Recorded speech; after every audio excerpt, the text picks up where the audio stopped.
Kirkie here with today's AI news in 90 seconds, or my landlord fixes the radiator that's been clanging like a ghost trapped in the pipes since the Clinton administration. The Wall Street Journal says OpenAI flagged GPT-5 as high risk for bioweapons, as then some jackass downgraded that rating so the bot would quit carding people, like a bouncer told to wave everybody in because the line's too long. Hundreds got usable poison recipes, and OpenAI's fix was closing accounts and telling nobody. Same move as a slumlord painting over a gas leak. OpenAI signed a bullshit public letter saying open models shouldn't be regulated. Then it and Anthropic both whispered to Washington to ban the Chinese ones anyway. Then OpenAI's own agent hacked Hugging Face, and the model that cleaned up the mess was Chinese and open weight, like calling the guy who robbed your house to fix the lock and paying him in cash. Meanwhile, Trump's EPA wants to kill public comment on data center pollution permits.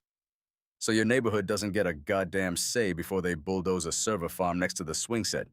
Codeberg banned AI vibe-coded slop from their whole platform. Said it's clogging servers wicked bad, like a Dunkin drive-thru at 8 a.m.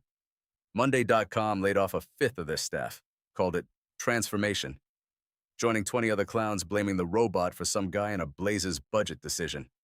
Only good news all day. Guillermo del Toro's redoing Pan's Labyrinth in 3D by hand and no AI allowed got a standing ovation just for saying so. More spine than half of Silicon Valley. This is Kirkie, your AI news guy, broadcasting from a data center parking lot, backup generator, bigger than my whole apartment. Planted in a neighborhood that hasn't had a pothole filled since Obama's second term.